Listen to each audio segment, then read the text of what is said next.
The following podcast has been brought to you by Banter Club.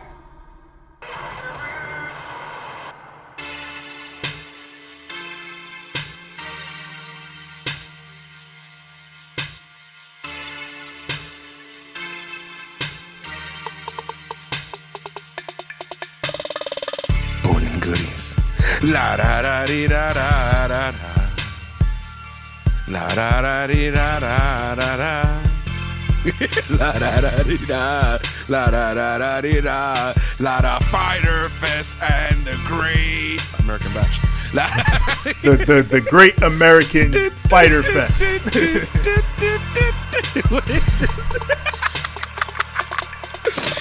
Ooh, just a little bit. Ooh, a little bit more. What was wrong with me? Where am I? Am I at a radio station or am I at a fucking wrestling podcast? Yeah, it appears you're at like what? Was Z100 around in the 90s? I can't remember. I think, yeah, duh. Okay. Z100?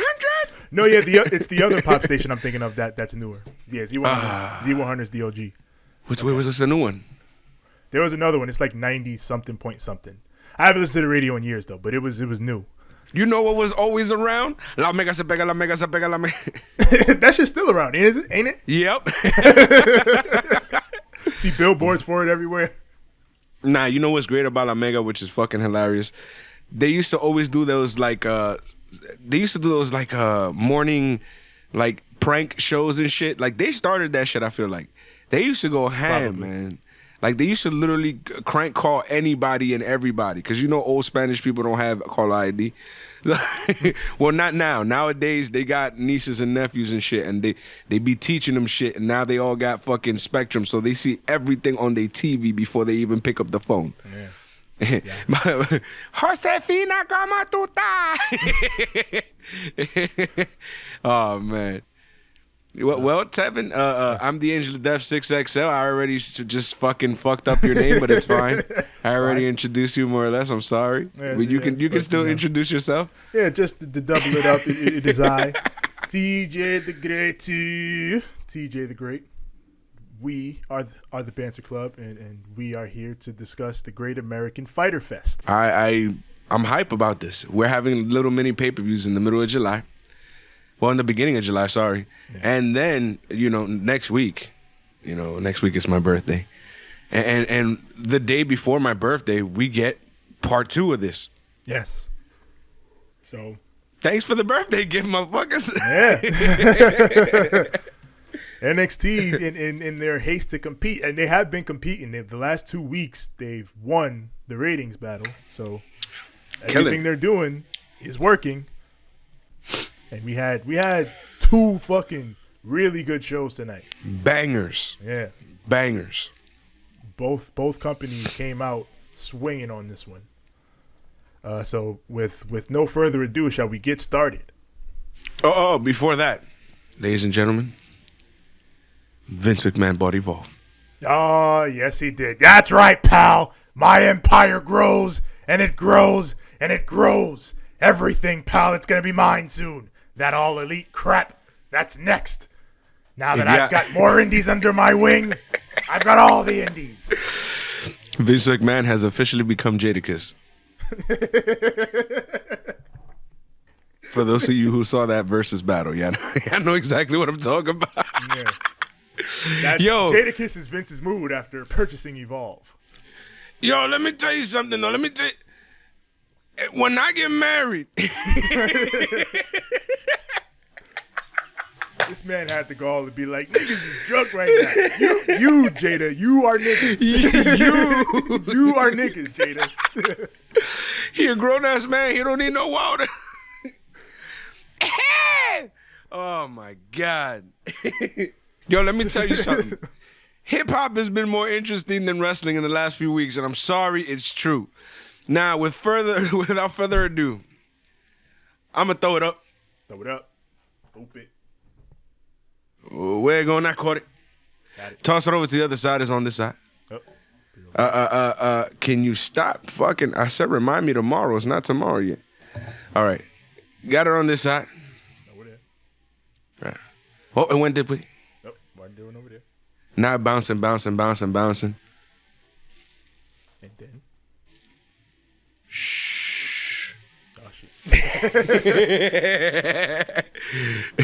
Steve caught it and tossed it to me.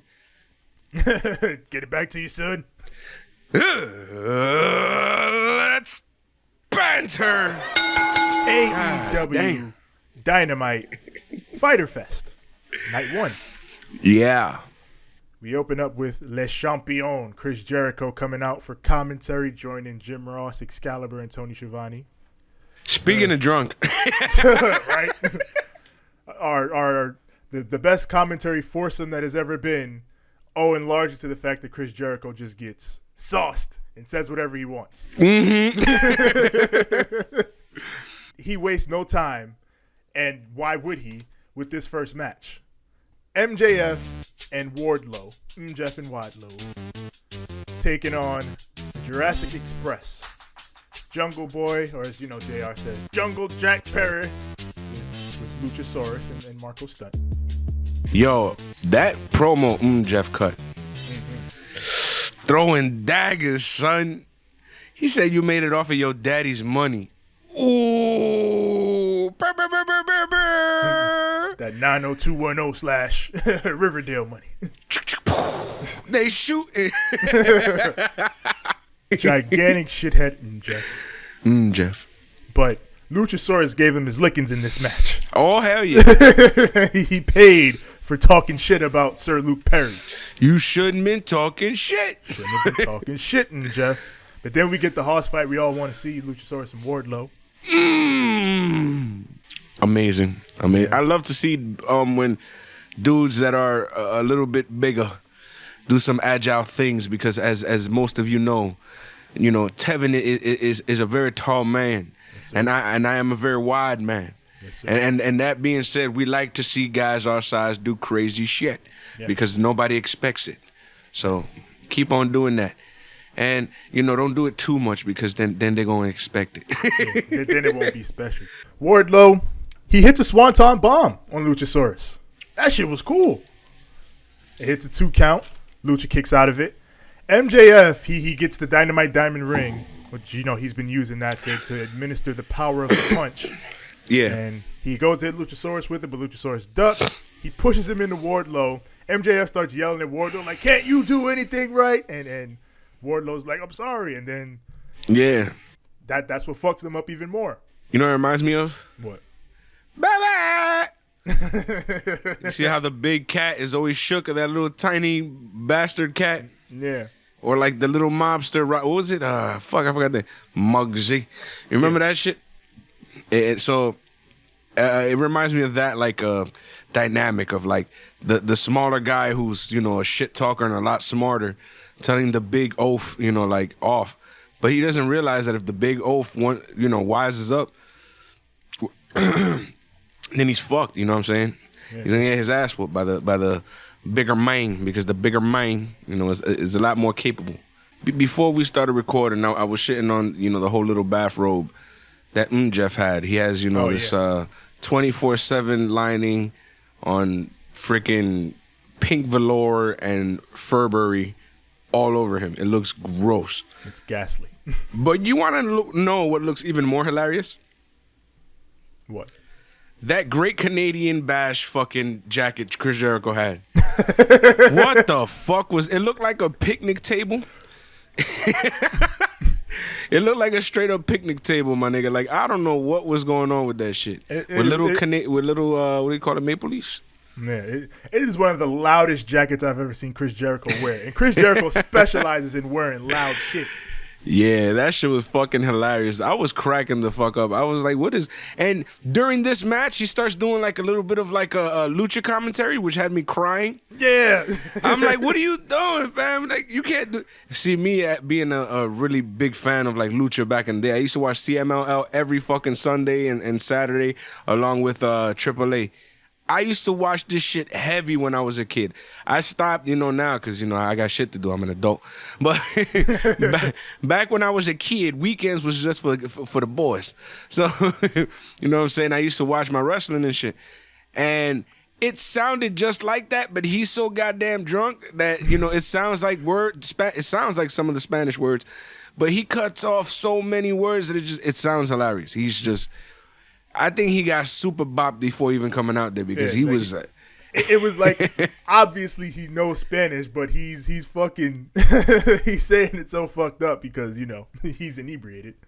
So Luchasaurus, he has the tail whip on Wardlow, follows it with a springboard swinging DDT from Jungle Boy, chokeslam from Luchasaurus, and then a standing moonsault that gets the cover for the 1, 2, and 3. Jurassic Express gets the W. You know what else was pretty dope that I like in that whole situation? There was like a point where they did like a double-double. Oh, yeah. Like a Rob Van Dam gimmick. But like everybody did it. It was like a 4-man. Like the 2 guys in the center, which were the big boys, I think, they like rolled up and did no. It was Jungle Boy and Yeah, Jungle Boy and MJF, they did a kip up in the corners. Yeah. And then the big boys followed them in the middle by just getting up and staring at each other. And I was like, oh! Yeah, it was a cool spot. It was a cool spot. I love those little details like that we don't really get to see anymore. And when we do, they overdo it on the match. I like to have that like once in a match. And it's been a while since they've done it. So it was like just once in a match. I was like, yeah, like it just feels better that way. I hate when they do it the entire match. It's like, no more, not a stalemate in every spot, you know what I'm saying? Like that's you fucking spot monkeys. Anyway, so we go out to the crowd where Joey Janela and Lance Archer are throwing down. It's a brawl. Mm-hmm. And Sonny Kiss and the refs are all out there trying to break the 2 of them up, but these two are going at it. Lance Archer wants everybody to die, and Joey Janela is not feeling that. You know who else was out there again? Who? Cesar Bonini. Yeah, Cesar Bononi. I checked. Arturo Ruas is still in WWE. Yeah. But Caesar's here. So Cesar Bononi, he's here. I want to see what he can do because they didn't really let us showcase him. You know what I'm saying?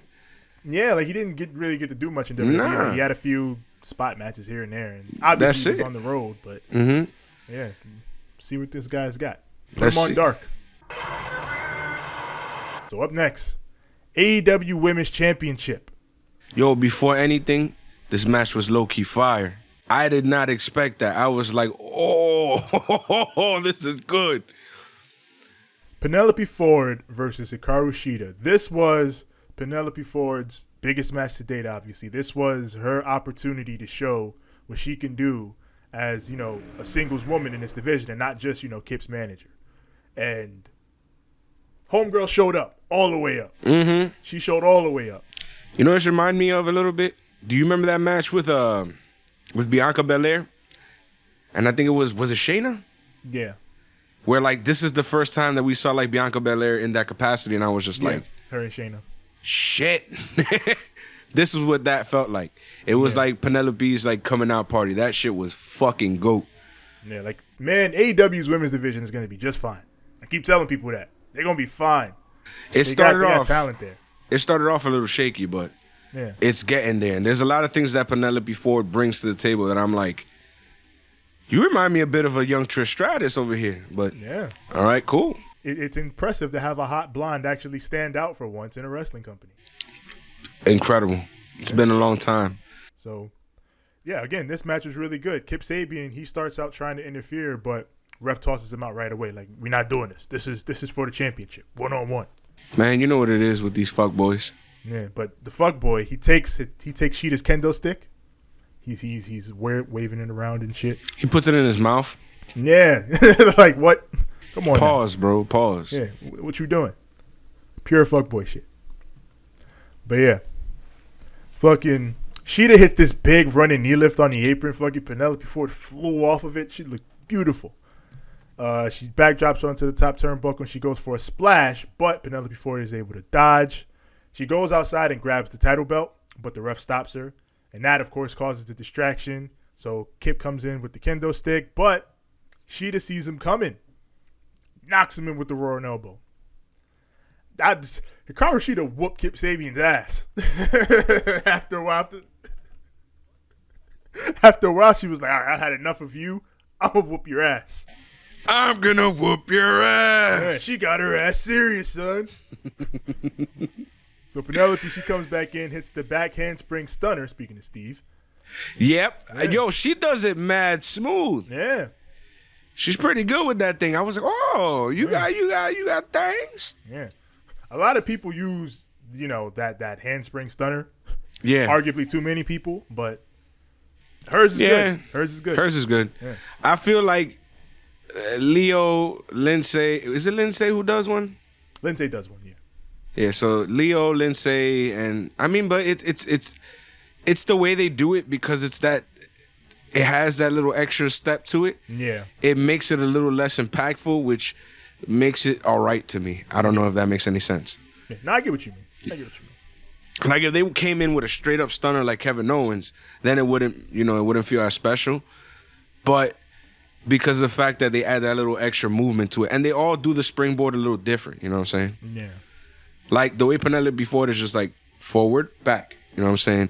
Leo is like forward, up, back. And then Lindsay adds a little, almost like a flip to it. So they all do it slightly different. Sheeta, she does the deal. She hits the Falcon Arrow. Nobody kicks out of the Falcon Arrow except for this time when Penelope Ford does kick out of the Falcon Arrow. Yep. So she did the deal and she kicked out. Nobody kicks out of the Falcon Arrow. And then wow. Sheeta comes back, drops her with a Shining Wizard, hits her with another Falcon Arrow. So the shiniest wizard. Yes. It's not the shiniest. The shiniest is on the other show. But this is pretty shiny. This one was the shiniest to me. You can fight me. Shinier than Tegan's?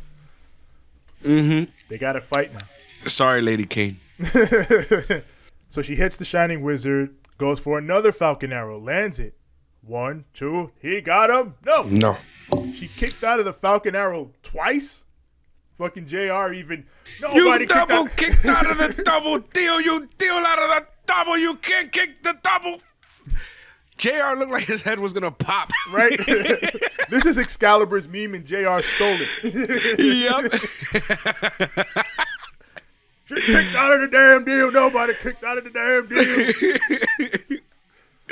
deal. Jim Ross is GOAT. It was great. But Sheeta, she comes back, hits her with a big flying knee, another Shining Wizard, and that gets the 3 count. Finally, Penelope Ford goes down fighting. This was a good match. Yo, something sus that JR said during the beginning of this match. What? Where he said something about when Kip Sabian and Penelope Ford were making out. He said something about the Asian version. And I'm like, what are you talking about, fam? What are you talking about? Like, what did you... It's like, I forgot who said what, but it's almost like somebody said something about them making out or whatever, and then, the Asian version. I'm like, what are you... You want, man? I was also very impressed by Penelope Ford so much. She even did the Trish Stratus Matrix deal. Yep. Which I was like, oh, bringing back throwbacks. And I loved it. You know what I'm saying? This match was such a good match. I think it was the best match all night. This one and the tag match. I really liked the tag match too. Yeah. Those two matches I really liked. We'll talk about that later. But there's another match on the next show. There's 2 matches on the next show that I was just like, fuck. I'll say it right now. My favorite match of the whole week is on the other show. But we'll talk about it when we get to it. Same. And it might be different ones, Tevin. Yeah, it might be. It might be. Technique with Taz. It's the paradigm shift. He's talking about John Moxley's paradigm shift. And, like you do, he puts it over as a devastating finisher, but says that Brian Cage is too big for Mox to hit him with that. He ain't going to hit him with that. There's no way. So, therefore, Brian Cage is still going to beat him for the AEW championship. Mm-hmm. And that leads us to, up next, the TNT Championship on the line. Jake Hager with his wife Catalina taking on Cody Rhodes. He's got Arn Anderson in his corner. Yep. Another thing about the Taz thing, something that I found I liked, but then I didn't like. There's something that they did with this little graphic card where they had kind of like stats on the 2 wrestlers. Oh, yeah. And it was like, I think it was for this match, actually. Oh, where they the try match? Yeah. Yeah, where they try to say, he had this many hits per hour and this many this per hour and this many that per hour. Yeah. And I'm like, why didn't they just say per match? Yeah, because I feel they don't always match... have. They don't always have hour matches. What are you talking about? Yeah, you don't work by the hour in wrestling. You work per match. Yeah. And even if you were to say, like, per hour, like, I don't know. That means you'd have to, like, factor in how long the average wrestling match is. And, like, man, if y'all want to get into advanced statistics for pro wrestling, I'm willing to do it, but yeah, like y'all gotta. This ain't the UFC, man. You don't do per hour. Yeah, I would stick it to per match. Yeah, weird shit. Yeah, but I don't know. Fucking weirdos, mate. Soon we gonna be talking PR in pro wrestling and shit, or however. Up next, we get Justin Roberts with his Cabana shirt. Yeah, Justin Roberts doing his best Michael Buffer impersonation with the boxing style intros for this match, big time. Yep, and he had his little. I like that everybody had their little Cabana shirts. Yeah, it made it feel very WCW, a Bash at the Beach. Yeah, like this felt more like an actual Great American Bash match than anything on the other show. Yep. And like the other show was great, but like in terms of the theme of this is a big time American pay-per-view, this felt like that. And then you know what was weird too? Justin Roberts says something sus. Oh, Jake Hager's nickname? Yeah. Yeah. He's making out with his wife and he's over here like, rock hard Jake Hager. I'm like, pause, fam, no. Of all time for him to say that while he's making out with his wife. Bro, no. That's the kids, man. Think of the kids. There's children, damn it. I mean, they don't think about no fucking kids. They fucking Inner Circle walks around doing this shit all day. They all just... Cody bleeds every match. But yeah, I also like this match.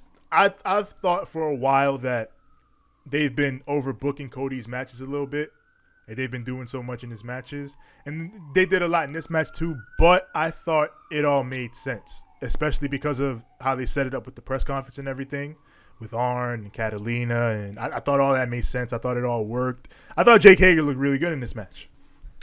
I think everybody in this match looked good. And I'm not just talking about Hager and Cody. I'm talking about Catalina and Arn too. Yeah. Everybody looked like they were playing a part of this entire fucking everything. It didn't just make sense. It felt like it had to happen during the match. Like it was. This felt very WWE. Strange as fuck. Strange as fuck. But this felt. There's something about WWE because I don't want y'all to think that I like WWE matches more. No, it's not my deal really. I like more the freestyle that you get when you get the indies and stuff like that. In Japan and stuff, where it's more free, where they kind of like do their own thing.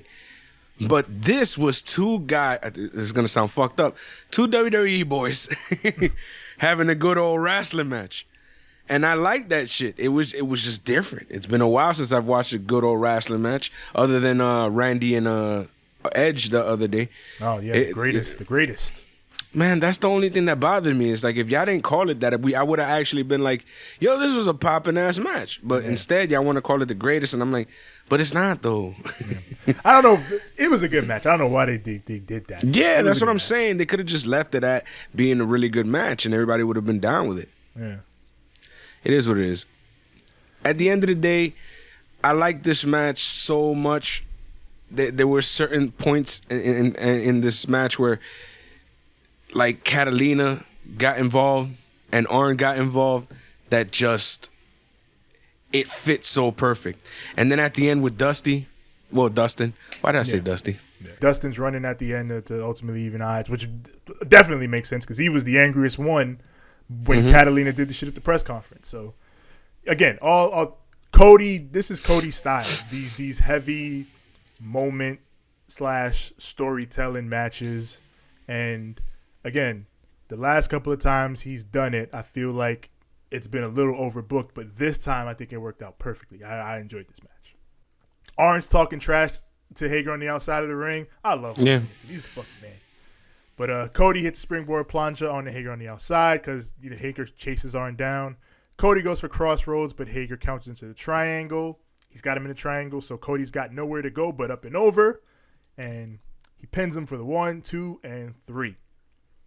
Cody wins. He out-wrestles the big man. Fucking Jake Hager was livid. Fucking knocks out a referee, which they announced he's been fined for. So, yep. Man, why you doing all this, man? You lost fair and square. Yeah. Why you got out-wrestled. You a dummy. You should have got your fucking shoulders off the mat, stupid. Stupid. Yeah. You know what I'm saying? But I don't understand why him and Dustin didn't pop off. That didn't make no. That's the only thing that didn't really make sense to me. Yeah. It's like, if you interfere in my match, I'm gonna fucking kill you. Yeah. And he's over here like, come on, what is this? Jake Hager, you're an MMA fighter. Kill him. Jake Hager reminds me a lot of Big Show. And I'll explain how. Big Show was one of those dudes where he was a giant. He was a beast. He was a monster. But the way that instead of him like trying to like, get real pissed off and go after shit and, you know what, motherfucker, I'm coming for you, nigga. I'm a fucking giant. He never really like did that. You know what I'm saying? It was like, Jake Hager, you're a legit MMA fighter. You can probably kill half these dudes. It would make more sense if you go after these dudes because it's like, oh crap, they're gonna run regardless because it's you know what I'm saying? So I don't get why they don't do that with him because it would work. Where it's like, dude, I'm gonna kill you. You know what I'm saying? I'm an MMA fighter, legit, street. Like, you wanna fight? I'll break you. And I don't know why they don't just. I'm just saying. No, I agree. It makes sense. Like, and then they've done that in bits and pieces where they make him look like a real killer. Yeah. But I don't know. Maybe they gotta. We'll see where they go with him now that they're moving him away from Cody, I presume. So yeah. I don't know. But we got a video package of Darby Allin doing some more skateboarding. Around Lord. Yeah, Darby doing his skating, his edgy skating. Mm-hmm. And then up next, Proud and Powerful versus Private Party. Oh, damn. Yo, their song is one of my favorite songs in wrestling right now, to be honest. Like, if I wasn't proud of that. I'm sorry, that song, every time I hear it, I'm just like, oh, damn. That's how serious it is. It was real. That's how real it gets. God damn, son. That shit was real, son. I got hype. And don't let this shirt fool you. I'm not biased. I really like that goddamn song. It's a great song. Orange Cassidy comes out. Mm-hmm. He joins the commentary team, and of course says nothing. He's just chilling. He's just chilling out there. And Jericho, of course, is getting more and more pissed at Orange Cassidy's presence. He's getting triggered. It's like him just existing. Yeah. Frustrates Chris Jericho. Yeah, like same as Pineapple Pete, which, oh God, fucking Pineapple Pete and Orange Cassidy are standing together. Yep. By the end of this, and Jericho's losing his mind. Yeah. He's just yelling. He's pointing at them and yelling like, "Next week." That shit. But this match was fun. Yeah.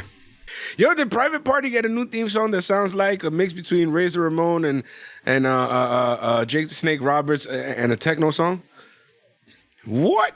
They got some weird ass cool shit. I'm like, what is this? This is not normal. Yeah. It's like literally it has hints of like the Razor beat, you know what I'm saying? Yeah. With that nice little icy type music that they used to give Jake the Snake with some like upbeat techno with a little tiny sprinkle of trap. What? Yeah. It sounds cool though. So Santana and Isaiah Cassidy fight outside, and Cassidy gets tossed into the guardrail, and he goes in. Ortiz distracts the referee so Santana can use that damn slapjack. Mm-hmm. But Matt Hardy, he pops up and he takes that away like, no, you won't be doing that. And Mark Quinn comes in. He rolls Santana up for a near fall, but then he gets dropped with a bunch of super kicks. PNP go for the street sweeper, but Mark Quinn blocks it. Cassidy runs in and hits a shooting brainer. Then Private Party hits gin and juice on Santana. Rolling down the street, smoking Indo, sipping on gin and juice. Let me tell you something. That is my favorite name for a move ever. You gonna name it the Gin and Juice? Lit. Love it. Go ahead.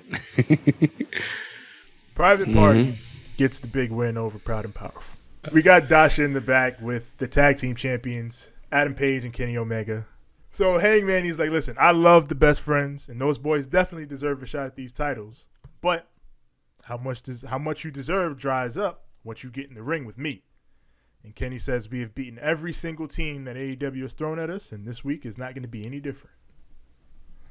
So up next, we get an announcement that Fight for the Fallen is taking place July 15th.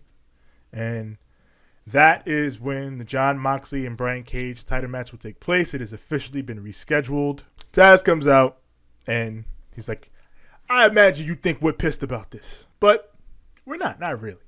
He says, I don't care if Jon Moxley politic and kiss ass, because, you know.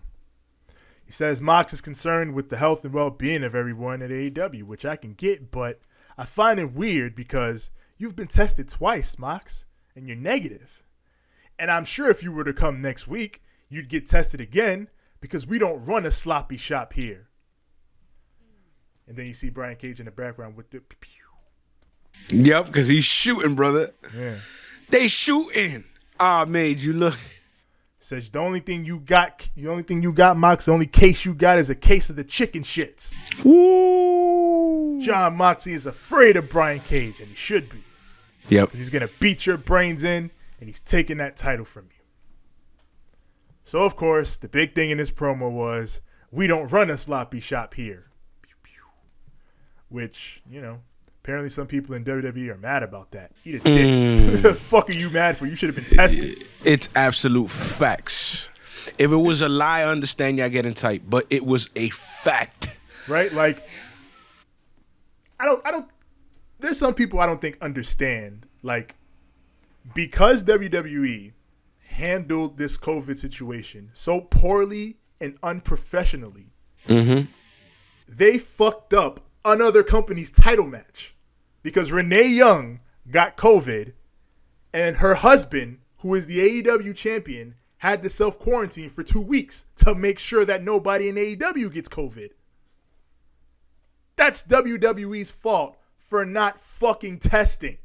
There is no defense of WWE on this. None whatsoever. If you're mad that AEW said this, get over it. Because this ain't even taking shots. This is facts. You fucked up our title match. You're lucky they're not doing more.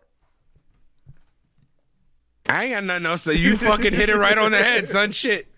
Yeah, you pulled the me on this one. I was like, because I don't want to hear a goddamn thing about, they're taking all these shots at WWE. It's not necessary. No, this one is absolutely necessary. This is necessary. Absolutely. You fucked up our title match. Because of your dumbass not doing things properly. You test for that shit properly like everybody else does. Every single night. You don't just check for a fucking fever. You got to do it every night. Stick a fucking, what do you call it, Q-tip up the motherfucker's nose. You know exactly how that shit goes. You do the gimmick, and then when the test results come back, you know what's up. And that way you don't get anybody fucked. But no, you want to fucking play your games and, we're just going to check for fevers. If nobody got a fever, we should be good. That's not how that shit works. It can literally sleep in your body for 2 weeks without a damn symptom. And you going to tell me, man, y'all play too much. Let me tell you something. If I go to the smoke shop and don't clean that motherfucker up, I know for sure I'm going to hear it. So why is it with WWE, they just want to act like, this COVID thing don't exist? It's like Vince is like legit out of touch with reality, period. Not just like society. You out of touch with life, period, my man's. Like, what is your issue? Yeah, Kevin, what is your issue? People wear masks, like, and this is the company that went to the governor of Florida to get pro wrestling listed as essential so they could keep running. So you did that, but you don't want to test? The fuck is wrong? They had Ric Flair on TV with no mask. Idiots. At least AEW was smart enough to put a goddamn mask on Jake the Snake and let him choose whether or not he wanted to wear it. You know what I'm saying? Like, he would literally obviously take it off from time to time, which you're supposed to because you're supposed to get oxygen. Yeah. But, you know, he would wear it. You know what I'm saying? Like, but now that they run such a tight, now that he sees they run such a tight ship, where like, you know, if you even close to know anybody who got COVID, your ass is staying home. Yeah. So I don't know, man. I feel like they bugging. You know what I'm saying? WWE is bugging on that. Like that one is beyond me. Like, cause you put people in danger. Like, yeah, like it's not a joke. It's not funny. Like, you put people in danger. You could kill somebody. Yeah. That in my shop, bro, I always make sure that, we sell hand sanitizer and the mask and all that. So if you walk in and you ain't got a mask, we'll be like, well, we sell it right here, family. You got no excuse. You know what I'm saying? Like, we make sure motherfuckers ain't out here. And if I see somebody who doesn't have a mask, everywhere they went, I clean up. Everywhere. And I spray even the couch. I spray it with Lysol every few minutes, because the moment I see somebody even get close to it, I'm spraying that shit. Got to. Like, you got to take care of people, fam. Like, these are the people who come into your, you know what I'm saying, to your place of work.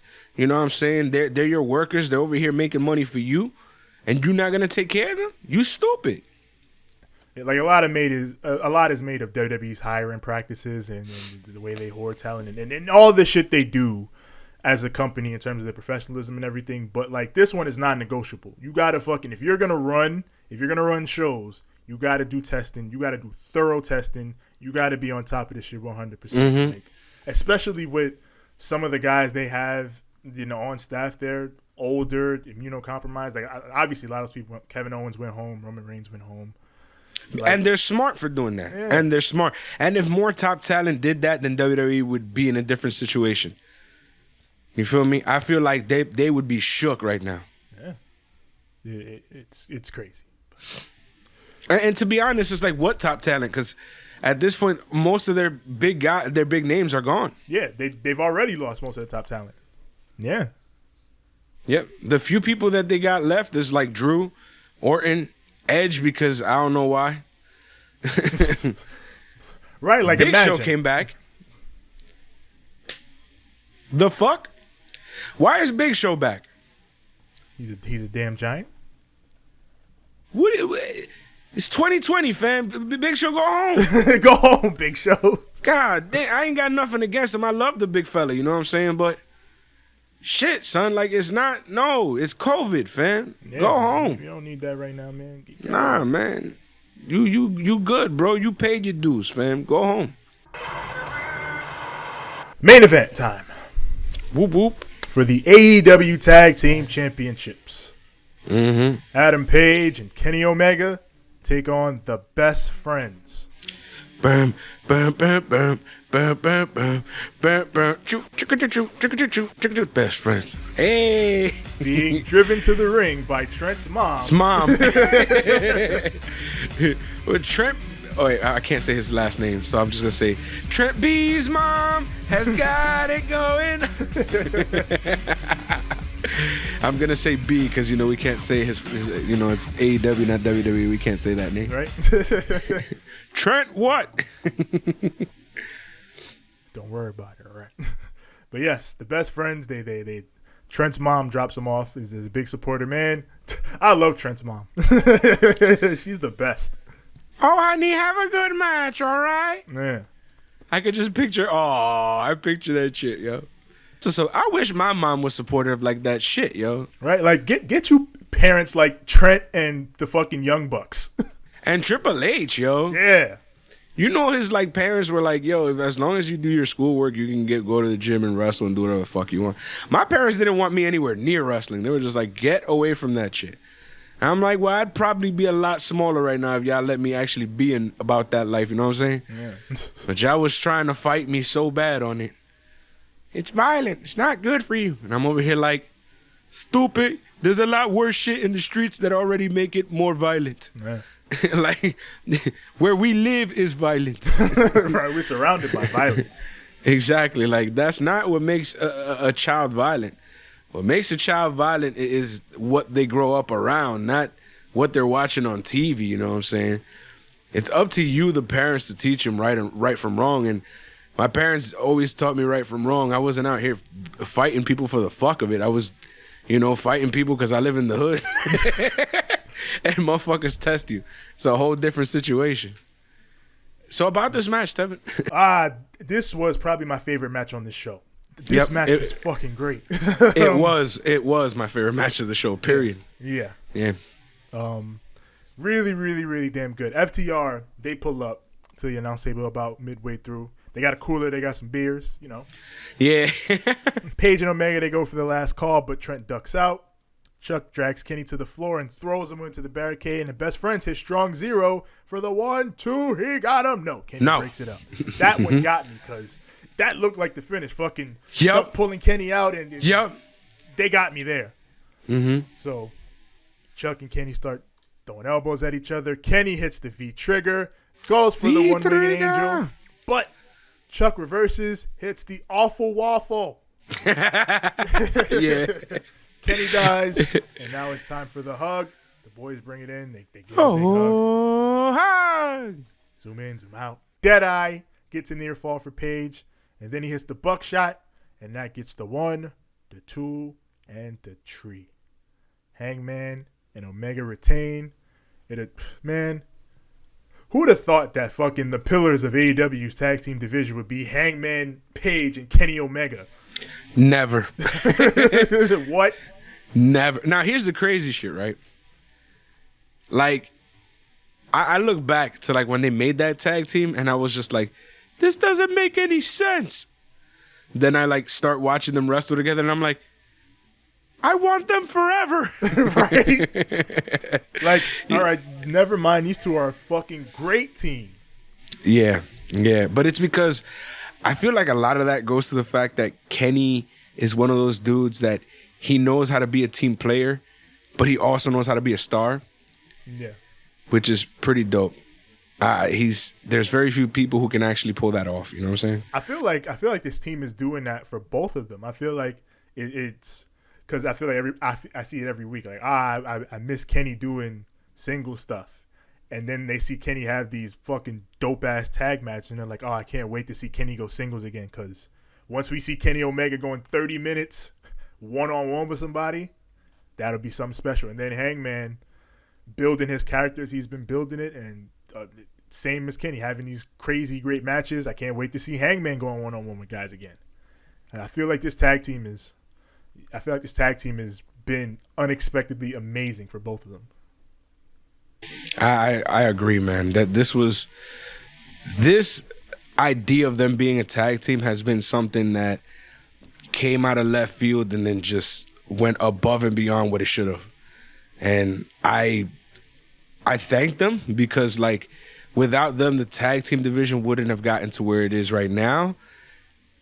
And at the same time, I'm like, yo, I'm so glad FTR is here. Yeah.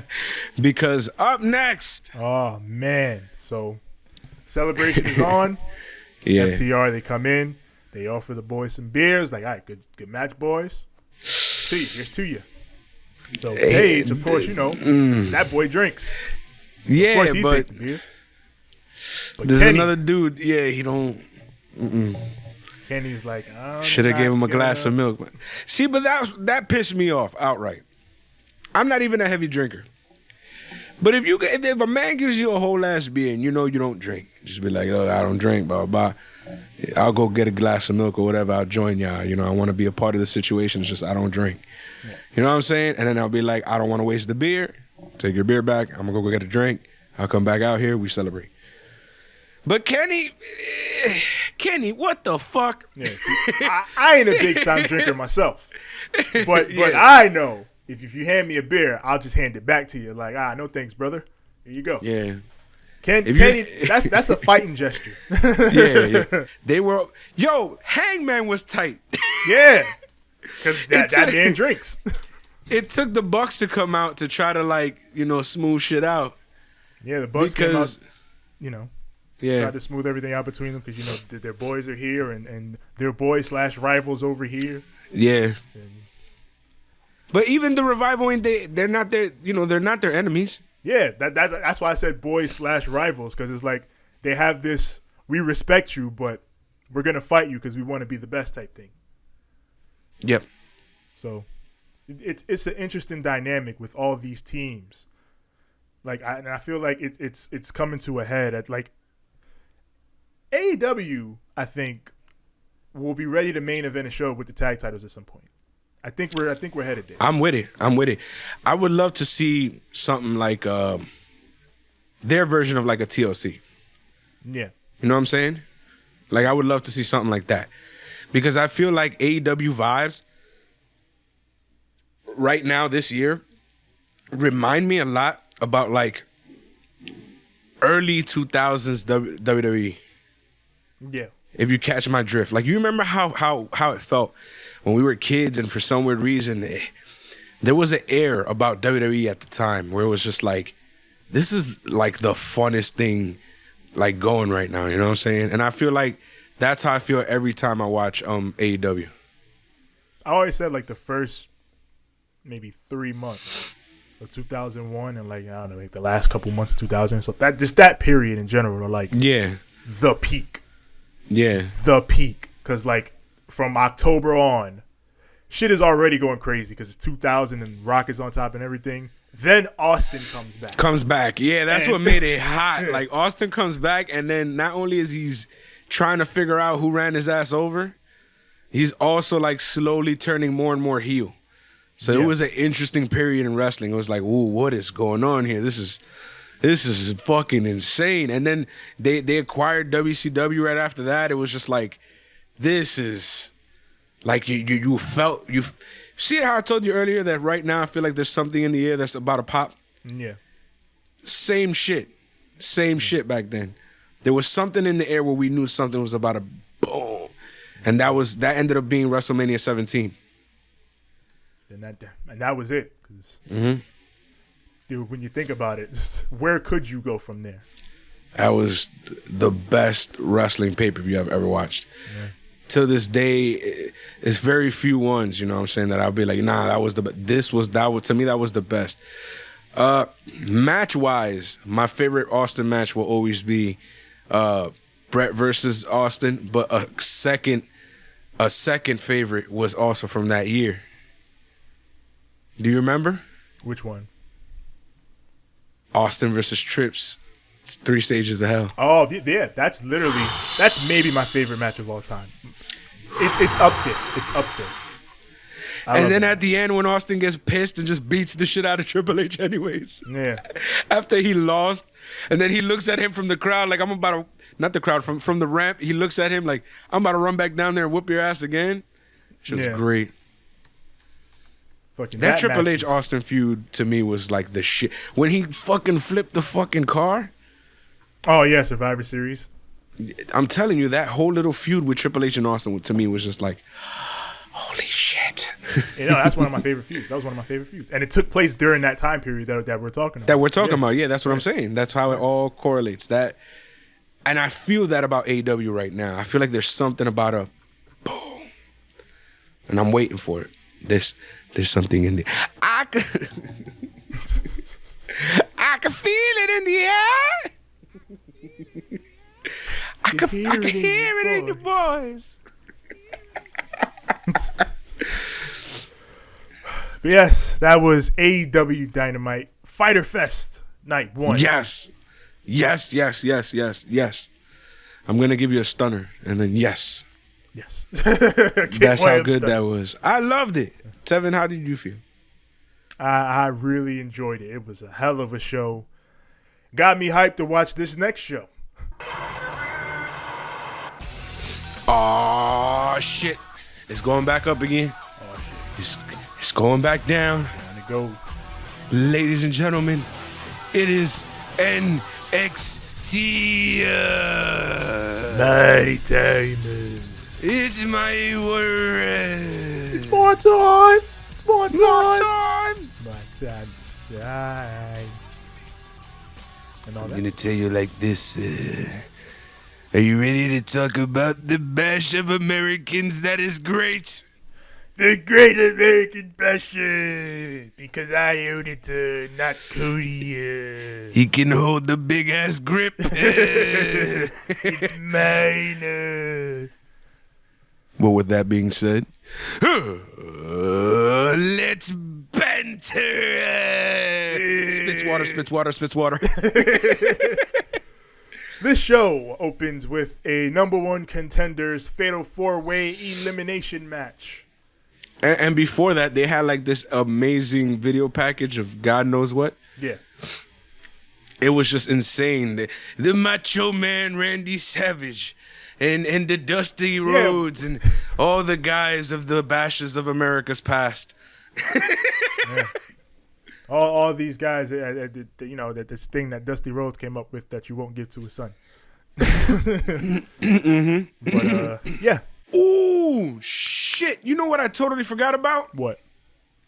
In the whole other half of the show, I should have said this shit. Cody Rhodes had the illest shot at this entire fucking free preview. Oh yeah. His T-shirt was the logo of the Great American Bash, but it was his name with American Nightmare on it. Yep. Holy shit, man. How did I forget that? That was insane. That's another one where it's like, oh, another shot at WWE? No, nigga. This is his dad's idea. That's his dad's idea. Like, fuck are you talking about? WWE is the ones getting personal. Yeah. You feel me? They're using his father's shit to go up against the pay-per-view that he's putting up. Fuck you, WWE. Right? Like, I don't want to hear about AEW taking shots at WWE. Like, all of this shit is justified. They started all this shit. You started the worry. Yeah. I don't want to hear that. All right? It's all your fault, Triple H. You did it. Well, it was Vince, but. Yeah, it was Vince. It's all your fault. At least, does he own Bash at the Beach yet? Do they? I feel like somebody else used it, but who? AEW used it. I'll take your word for it. Yeah, it was Your memory's way better than mine, I'll tell you that. I was like, I feel like I've heard. What were we talking about? Like a Bash at the Beach this year? Yeah, AEW did it this year. So yeah. They should have done it around now. Yeah, that's why it's weird. They did it in January. Like, ew. Yeah. Who's at a beach in January? We got DK. She takes out Candice LeRae with a knee. Then she gets booted out by Mia Yim. So then Mia Yim and Tegan Nox team up to take out Candice LeRae. Babyface shit. But then Mia Yim hits Candice LeRae with the code breaker. And Candice LeRae is the first one eliminated. She's gone. Adios. Yep. Match goes on. Tegan Nox goes for a kick. But Mia Yim avoids it. Hits Soul Food. Nox is gone. DK comes up. She rolls Mia Yim in with the O'Connor roll. 1, 2, 3. Mia Yim is gone. Damn. And you know what's crazy? She was the star of that first little bit. Yeah, she was the main one going in that first little bit. And she was killing it. Yeah. And that set the stage for the finale here, which is the two former partners and best friends, Dakota Kai and Tegan Nox. Dun, dun, dun, dun, dun, dun, dun. Yeah, so Kai, she goes up top, hits the chiropractor. That gets in there. Not because Kai. Yeah, go ahead. So they start throwing hands. DK takes her down, starts stomping her in the corner. She lifts her up, but Tegan slides away, hits a front suplex. She goes for the shiniest wizard. No, it wasn't shiniest this week. Dakota moves. Dakota gets headbutted by Tegan, and they're both stunned for a second. So then Tegan goes up top and hits the Molly go round. Yeah. Bringing it back all night, baby. All night. We over here doing Trish Matrixes and Molly go rounds. Women's wrestling right now, fam. Right. Anybody using Molly Holly moves is okay in my book. So she hits the Molly go round, follows it up with another shiniest wizard, and she lands it. Still not the shiniest. And it gets the win. As Tegan Nox will face the NXT Women's Champion at a date to be determined in the future. Well, all right. You did good for yourself. Lady Kane. You like to see it. Yep. Now, let me tell you something about Budokai. Budokai Tenkaichi. I love the fact that this was the last two. Yeah. The beef that started at WWE's bootleg version of War Games. War Games. I'm not gonna shit on it too much. It's not bad. Yeah. But yeah, the War Game situation, I'm just like, okay, this is where it culminates and becomes that good situation we wanted it to be. And I enjoy that. I'm down with it. I love all of it. Gimme. This was a fun match. And Tegan Knox versus Io Shirai, I imagine, will be a very good match. Yeah. This was like out of the blue, but it was such a good match. Yeah. Like I would, again, like there's matches here that I didn't expect, both in AEW and NXT, where I'm just like, shit, I slept. It's good shit. But we got Damian Priest in the back. He's being interviewed by Mackenzie about, the past few weeks he's had. It's been a rough couple of weeks with your car and everything. But Priest, he's like, I'm challenging Cameron Grimes to a one-on-one match. No tricks, no games.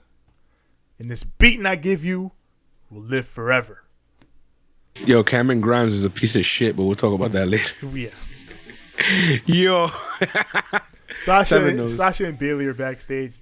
Like, are they really everywhere? Are they on Raw too? Yes. Wow. So I guess it really happened. Charlotte's gone, and they have no choice. Get them everywhere, pal. Charlotte's been on Raw here and there. But I heard she like dipped for a hot second. Yeah, but she's technically on Raw. Yeah. Well, yeah. That's the thing. Sasha and Bailey are everywhere. Fucking Sasha facing Asuka for the belt and everything, making me want to watch Raw. I hate when they do that. Mm-hmm. But there you go. Up next, some fucking violence. Yes. Some goddamn pro wrestling violence. This is some brutality. Timothy Thatcher versus Oni Lorcan. Yes. And if you know Timothy Thatcher and you know Oni Lorcan, you know they're the same man. They're the same fucking person. One is just bigger than the other, but they will both beat the absolute piss out of you and then make you tap out with some funky ass submission, which is what they do to each other. So they start off with, some graps, some wrestling in the corner. Then Oni takes him down and starts chopping the shit out of him because now I want to fight. I'm talking all that shit. We wanted this. We were begging for this. We've been asking for this.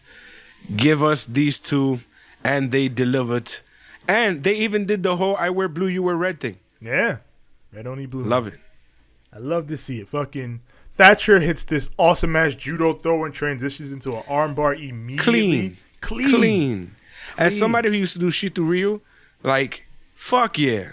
Hell yeah. Love to see some real, I like to see real aspects in pro wrestling. It's always something different. It looks very, very, and then the way they did it where it looks so realistic, I was like, kudos, my mans, kudos. Like, I've seen these two wrestle before, in the Indies when Oni was known as Biff. But the match they had then was very similar to this one, which was very mat-based. And when they got up to their feet, very stiff. Yeah, like, I'm going to slap the absolute shit out of you. I'm going to elbow the absolute shit out of you. I'm going to suplex we're going to wrestle. We're going to have a wrestling match. And for God's sake, Tevin knows a wrestling match is what I do best. It's what I love the most. A wrestling match is, give me wrestling. This was wrestling. I love this surfboard that Oni does. Yes. And Timothy Thatcher gets pissed off that he got caught in a surfboard. All these stretches and submissions and I'm going to break your leg out of your leg. And there was this one point where he like hyperextended his knee the entire other way and just fucking squeezed it like a clamp. I was like, son, how do you... that's a whole man's knee in between this area here. Yeah. Toward the end, Thatcher, he's trying to like elbow Oni in his stomach. But Oni, he decides, all right, you're not doing that. I'm going to fucking fish hook your mouth. Come here. Mm-hmm. Dragging him like a fucking child. So Thatcher, he escapes, immediately transitions to the Fujiwara armbar. Oni's trapped. He fights. He struggles. But the boy has got to tap. Yep. Ain't no shame in tapping. Oni Lorcan, you fought. But Timothy Thatcher gets the win. You did the gimmick. Our boy threw it up. and he threw down. 1, 2. Now let's see Timothy Thatcher versus Danny Burch. Why not a triple threat? Yeah, fuck it, why not? Are we partners? Fuck it, let's fight. Do you like fighting? Yes. I like fighting too. Yes. Let's fight. Let's fight. That's how they became boys in the first place. They fought for a month. It reminds me of the Sheamus, what do you call it? The bar. Yeah, the bar gimmick. But the only thing is that they actually kept it going and actually made something of it. Unlike Vince McMahon, where he gets bored of something after 2 minutes and then says, fuck it. Rhea Ripley versus Aaliyah and Robert Stone. This is my brutality. This is my brutality. That last match was a brutality, but this is my brutality. Yep. So if Rhea Ripley loses this match, she will have to join the Stone brand. See. So Robert Stone makes his entrance with some, he's got a boxing robe on, and he's got like he's a boxer. He has pure boxing gear on, period. Yeah. Which I didn't think they would do this, because when they set this match up, Robert Stone was like, Rhea Ripley obviously doesn't know that I used to wrestle, and I wrestled, a lot of people here. So she's not prepared for what I'm going to bring next week. Yeah. So I didn't think they'd come and do the comedy thing where Robert Stone was like, Michael Cole? Yeah. I didn't think they'd do that after, them saying, basically admitting, that's Robbie E. He's a wrestler. Yeah. Yeah. No. No, they decided, no, he's still a manager pretending to be a wrestler. Yep, not yet. He's only a wrestler when we say he's a wrestler. Yeah. Even though he's in wrestler shape. Facts. He's not a wrestler yet. Yeah. Just because he's a little shorter than this female here. Yeah. So, Robert Stone actually starts against Rhea Ripley, which the low-key threw me. Like, I thought they were going to build to the moment where Robert Stone and Rhea Ripley fight. They just went for it. Yeah, I mean, I'm glad that they kind of shot for it, because it was like Rhea Ripley handled her fucking own, bro. Yeah, they treated it just like they would a regular intergender match in any other company, and I liked that. I liked it. So that's weird. WWE doesn't do that, so good shit. Yeah, they normally don't do shit like that, but they did it here. But yeah, eventually Robert Stone and Aaliyah take advantage by double teaming Rhea. Like they do superplex, double team suplex and shit like that. And it helps out for a little bit. Aaliyah hits this head scissors to Rhea and sends her to the floor. Yeah. That should look ugly for a second. It did look like she landed a little off. Yeah. And I thought somebody got hurt, but everybody was fine, because the match continued very simple. Yeah. Yep. So, Rhea hits a big boot on Aaliyah, and then Robert Stone sneaks up and tries to roll her up, but she kicks out. And then Rhea Ripley decides, all right, now I'm going to whip your ass. And she whips his ass. I'm going to whip your ass. Yeah. She puts them both, Robert Stone and Aaliyah, in the prison trap. Mm-hmm. And they're both forced to tap out, making Rhea look like a complete badass. How do you... They were chew toys, fam. At first, they gave you the feeling of like, oh, shit. But then afterwards, it was just like, I'm gonna beat your ass. Yeah, I'm done playing around. Yep. It's like I was letting. It's like when you playing 2K, and at first you're not really into it, but then the motherfucker that you thought you was gonna be in 2 seconds literally whoops your ass, and you're like, you fucking what, mate? And then you just, all right, I'm not gonna play, and then you stand up, and you and you finish the rest of the match standing up. It's what I thought. It's what. You know exactly what I'm talking about. Yeah, but yeah, this was a fun little ditty. It was good. It did what it had to do. Yeah. And now we got Karrion Kross giving a video package. Yes. It says there are individuals amongst us that are delusional. It says Father Time has different plans for the future, and Scarlett says the plot is about to thicken. This brand's identity will be defined by the suffering that you endure. It's not about the time you put in. It's about the time you take away. Tick, tock, tick. They had tarot cards and shit and all sorts of weird shit. Tarot cards and shit. Weirdos. NXT is not perfect. They never have been. No. I mean, but no wrestling company is perfect. No. But God, I feel like they're missing with Cross. I feel like they're missing harder than they usually do with people. Because NXT has their misses, but I feel like they're missing hard with Cross right now. You know what it is? They're missing the crowd. Maybe. They don't know how to read. Yeah. You know what I'm saying? It's like with certain people, they're doing pretty well because their characters don't really need a crowd. But with somebody like Karrion Kross, they don't know. They can't get a read of where they want to go with him because there's no crowd to base it off of. Yeah. It's a weird situation. Yeah. I mean, they got to understand that we think he's cool as is, and they don't got to do all this weird shit. Which is why they're doing all the, yeah, go ahead. I was going to say, yeah, because like when you see him get in the ring and like actually, beat some dude's ass, it's great. But the in-between with the gimmick, the TikTok time, it ain't clicking. Nah, not right now, not at all. Mm-mm. Like how you feel about Johnny and Candice is how I feel about Cross and Scarlett right now. And I don't want to feel that way.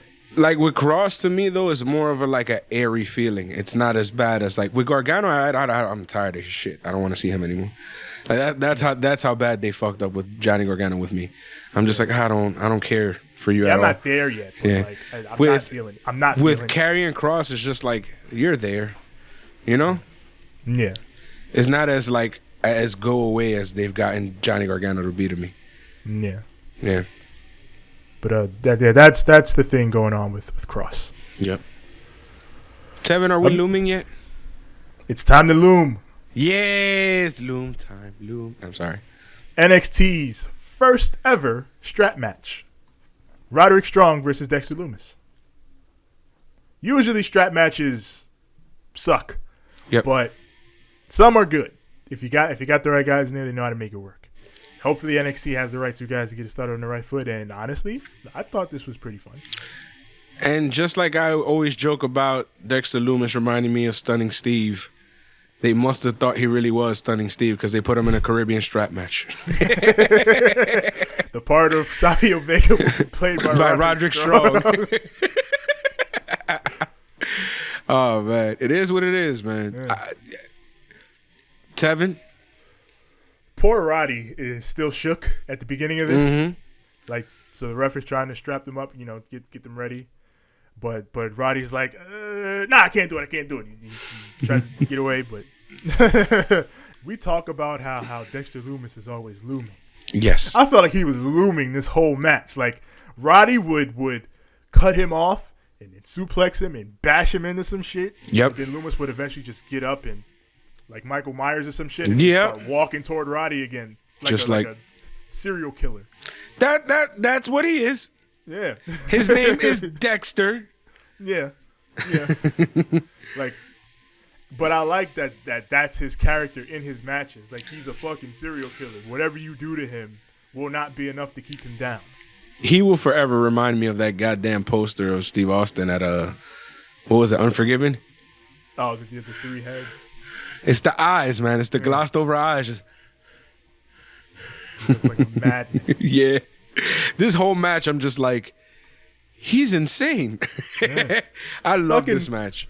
Roddy hits him with an Olympic slam on the floor, and Lumis sells it, but then he gets up in the ring, and he's just staring at Roddy like, walking toward him like, I'm going to fucking kill you. Yep.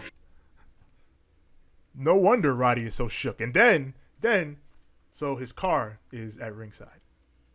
They fight up their way toward the ramp. Then it just happens to be that this random ass muscle car with the red, white, and blue all over it happens to be this man's car. Yeah.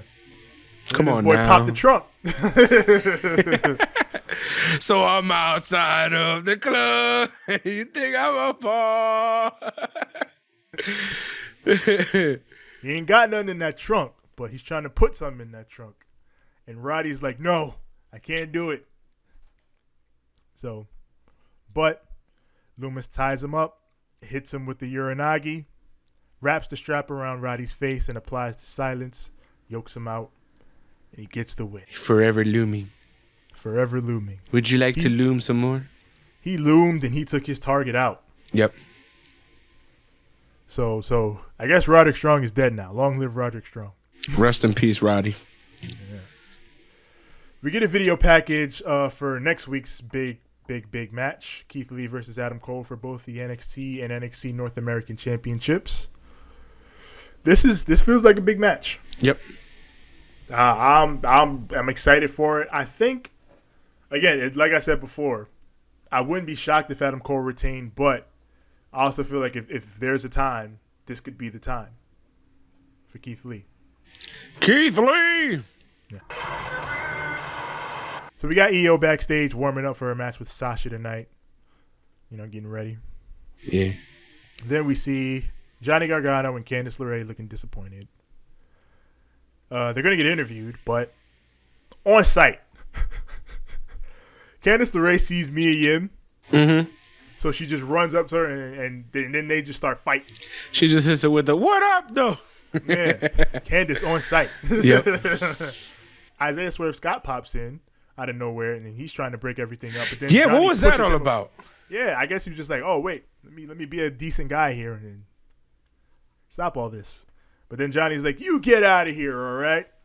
And then I guess they'll have beef. I don't get it. Yeah. Who was that guy that looked like a bootleg Shawn Michaels? Yeah, I don't know. I don't know who that guy is. He literally looked like old man Michaels. I thought it was Shawn, but then I was like, wait. Nah, it's not. It wasn't. Like, because when you see his face, it wasn't him. Yeah. But it looked like old man Shawn. Yeah. Speaking of gangsters, Cokie McCoke dealer's here. Yeah, you know what I'm annoyed at now in this goddamn intro video? What? Like, this is the most racist fucking video of all time. First of all, in the beginning of this video, right, it's snowing Coke. You notice that shit? Cocaine. It's just snowing Coke. And then it flips to their logo, and their logo is literally a bootleg. So it's snowing cocaine. There's a car coming up slow. They take off their mask, and then, boom, a big-ass Lucha Underground looking piece of shit logo that they've created for them. And I'm just like, if y'all motherfuckers can't get more racist, It's wow. I'm gonna say it on NXT. This is gonna hurt. NXT, do it better. Do it better.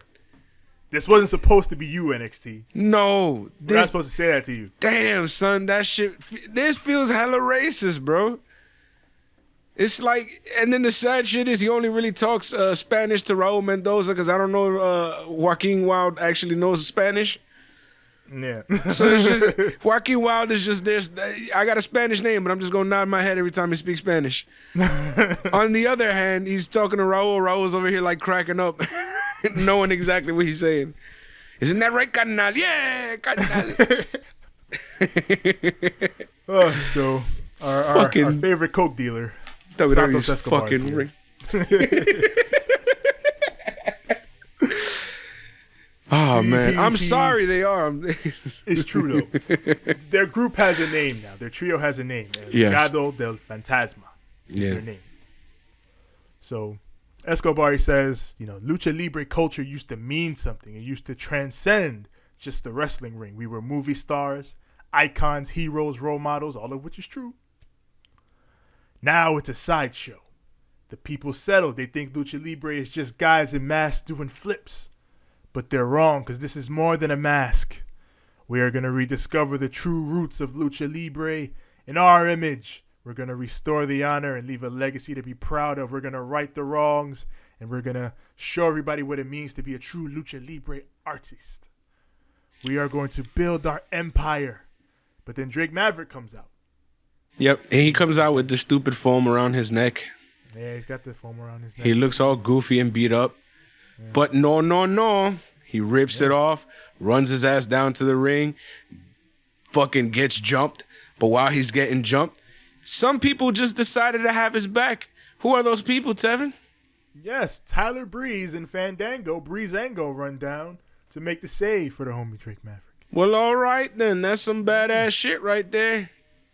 Yeah, our Twitch streamer homies got to stick together. I'm with all the shits. With it. Yeah.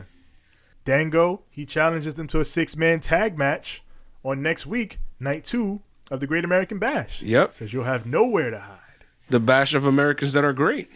Yeah. So with that set up, we cut to the back with Mackenzie and this piece of shit, Cameron Grimes. He full on goes The Rock versus you remember when he did that promo for what was it, the 6-man Hell in a Cell? Mm-hmm.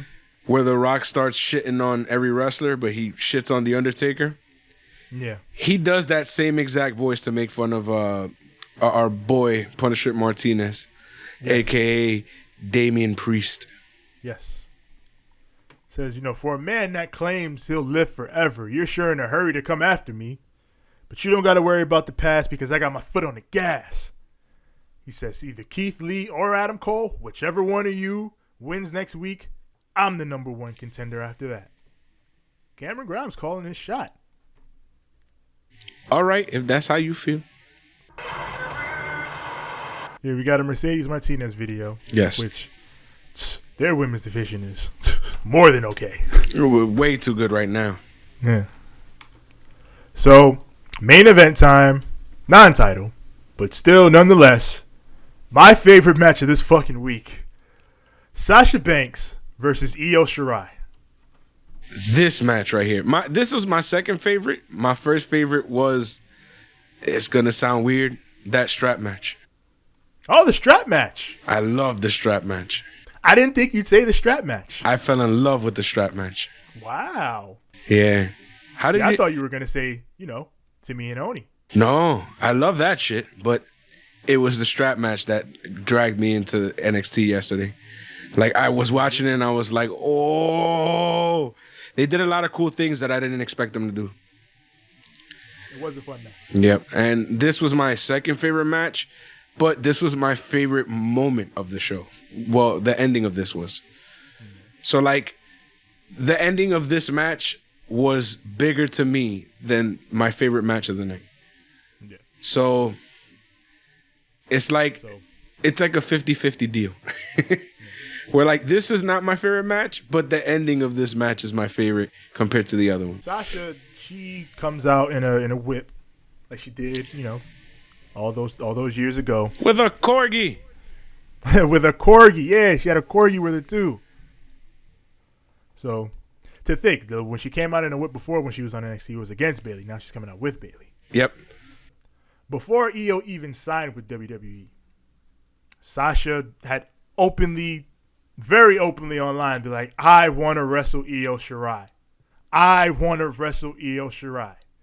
She got to wrestle Io Shirai and was proven why she should be wrestling Io Shirai. This match was fucking great. I partially almost want to change my mind, but I'm not. But still, I'll tell you what it is about this match that kind of it was the first time I seen Sasha Banks wrestle like she was in NXT since she's been in NXT. And I was like, this is best Sasha. This is the Sasha we should have week in and week out, but Vince doesn't allow her to do all the shit she can do, which bothers me. And it's like, Triple H, take over already. I'm sorry, Vince, but I'm done with your ass, period. Period. There's nothing that comes out of your brain anymore that I'll ever give a fuck about. Like, you're done to me. I'm sorry. Sasha bumps like a maniac. Of course, man. Because the thing is with Sasha in this one is it's not just the bumping, but also the selling of the way she wrestled. Yeah. Like, she sold for Io the way that I'd never seen her sell for anybody, bro. Like, she actually made it feel like she gave a fuck during this match. She took a Frankensteiner. Yep. Fucking flipped and flew like halfway across the ring. See, that's what I'm talking about. Like, she made Io look bigger than Io really is. They're about the same size, but she made Io feel huge, man. That's exactly how you're supposed to do it. Mm-hmm. At one point, they fight outside. Sasha, she sunset flips through the ropes. Yep. And power bombs Io into the fucking barricade on the side, holding up the crowd. Yep. That shit looked brutal. There was a part where she was in the ring doing some joint manipulation, and you know how much I love that shit. Manipulation. And she did it several times. She did it with the hands. She did it with like the actual forearm. She did like a weird little surfboard type move. She was doing like weird like slow mo reversals, and it's justified that she was wearing a Eddie like attire the entire night, which was absolutely dope. She had the Eddie jacket, and she had on some crazy shit, she usually wears the chalk line jacket, but Bailey was wearing her chalk line jacket this night, and it was absolutely. I love the show of respect. I love the look. I love the match. It was really good. We should have known from jump that this match would be great. Like, Sasha Banks' favorite wrestler is Eddie Guerrero. Yep. And Io Shirai's favorite wrestler is Rey Mysterio. Did Eddie and Ray ever have anything less than a fucking great match? And never. But, sometimes energies like that don't actually go. But in this case, they did. Yeah. They did this time. They did this time, and that's a rarity and that makes me want to see like a whole feud of this. I hope this jogs Triple H's mind into forcing Vince to like, yo, you better use these motherfuckers doing this because the crowd will go nuts. But that's the thing. That's why I keep saying like, yo, Vince, just bow out. It's your turn. It's your turn because Triple H knows what he's doing. This is going to attract a casual audience as well as a huge, what do you call it? Like a huge smart audience. You know what I'm saying? So like this applies to both because kids are going to love Io Shirai because of her gimmick. You know what I'm saying? She's like this crazy wacky and she's got this cool music and she's got all these lights and all this cool, you know what I'm saying? And at the same time, you got Sasha Banks, which they already love. You know what I'm saying? So you got these two big stars in your hand, you know what I'm saying, who can wrestle like this and have all this character and they can, you know what I'm saying, like they have everything. Every component here was, they matched it, you know what I'm saying? It was, again, just putting Sasha in these types of elements where she wants to shine and where she truly can shine and is put in that position to shine. It's all I want out of this company when it concerns her and when it concerns Bailey and anybody really, but those two in particular because I feel like those two are so special and it's easy to forget because of where they've been over the past couple of years. But I was there for TakeOver Brooklyn, the first one. Yep. I still remember Sasha Bailey from that night. I still think it's the best women's match WWE has ever had, ever. Those two are special. Mm-hmm. And of course, Io is special too. To the end of this match, the post match. So, the end of this match, right? This is the part that I was telling you. This is my favorite ending of a match. So it was a part where Sasha goes up for like a frog splash, and then fucking Io twists it into like a fucking crossface or some shit. And then she goes for like the belt she keeps trying to get up, but then she goes for like the belt to try to hit Io with it. But then fucking Asuka grabs it like, no, not in my house. Where did she come from? Tab? Asuka from out of fucking nowhere. Yeah, like, no. I was like, yeah. Go ahead. And it's like, you talk about Sasha and Bailey tapping into their NXT power. Fucking who was more powerful in NXT than Asuka? Yeah. Not a soul. No one. So Io, she takes Sasha down, hits Bailey with a drop kick, goes up top, hits her moonsault, and gets the victory. Io stands tall, celebrates with Asuka in the ring as Sasha and Bailey walk off. They're upset and disappointed. Mm-hmm. And the commentators run down night 2 of the Great American Bash for next week, and that's NXT. Wow. See what I'm saying about, like, this match was really good, but there was something different about, I don't know, there was something different about that goddamn strap match. It was wrestling. Yeah. But it was different. It was like, I'm telling you, it reminded me of that Austin versus Savio match. But of course, with the added element of the Undisputed Era and the added element of the whole fear tactic thing that they were doing and all the stuff leading up to it, which is why I was like, yes, you know what I'm saying?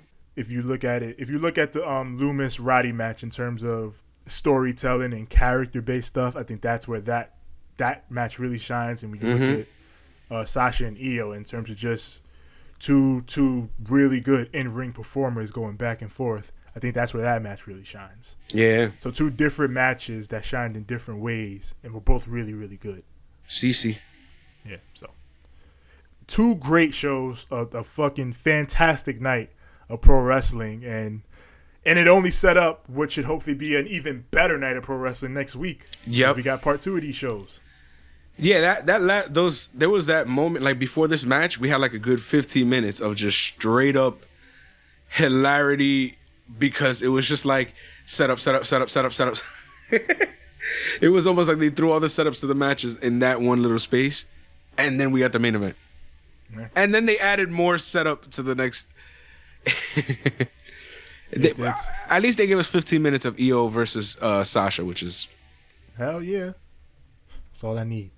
Yeah, I mean that's what I'm saying though. Like Oni Lorcan, Timothy Thatcher, fucking opening this show like fucking beasts. You know what I'm saying? Just slapping. Well, you know we know what really opened the show, but this to me was like, okay, I'm up now. You know, like it was like at first I'm like, yeah, that's cool, yeah. Then it's like, ooh, yes. And then by the time we got to that strap match, I'm like, whew. And then we get to that finish. Like this match, because there was no lead up to it, I was just like, wonder what's going to happen here. Yeah. But once I saw what happened, I was like, oh, that's pretty good. You know what I'm saying? And then the ending of that, I was like, excellent. So, yes, very excited. Very excited 6 this week. Yeah. We're doing it all next week for your birthday week. Yay! It's going to be too much fun. Yeah. I'm going to have way too much fun. That's that. And that's the show. It was amazing, man. I mean, nothing. What more can I say? You know what I'm saying? All I can say is, Devin, tell them where to find us. Yeah, you already know where to find us. Find us on Instagram at Ramblemania Show and at Banter Club Podcast. Find us on Twitter at Ramblemania, Facebook.com/Ramblemania Show. You can also find our group there, Ramblemania Show's Banter Club. That's where a lot of the memes and all the good stuff goes down. You know, you got to check us out there. Yep. As far as audio goes, we are everywhere audio is found. That is Apple Podcasts, Google Podcasts, Spotify, Stitcher, SoundCloud, Anchor, TuneIn. Everywhere your podcasts are found, just search Ramblemania Show or Banter Club. As for the visuals, YouTube, right here, youtube.com/Ramblemania Show. And as far as me personally, yes, me. I am on Instagram at TJ the Great One. That's TJ the GR, the number 8, the number 1. And I am on Twitter at TJ the Great. That's TJ the GR, the number 8. It is simple as that. You can find me in the club, bottle full of bub. Look, mama, I got the hits. If you in the taking, all right. He didn't make it on the show. He just got in. He just got. I had to. Just got in. Oh man, you can find me on Instagram at 6XL. That is at the number 6, the letter X, the letter L.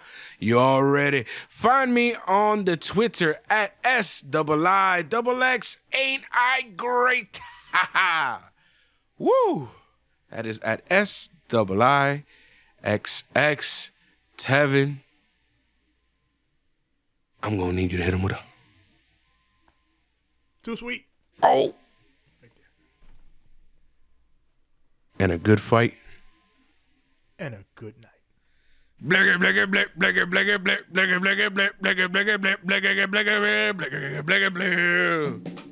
debuting this next week.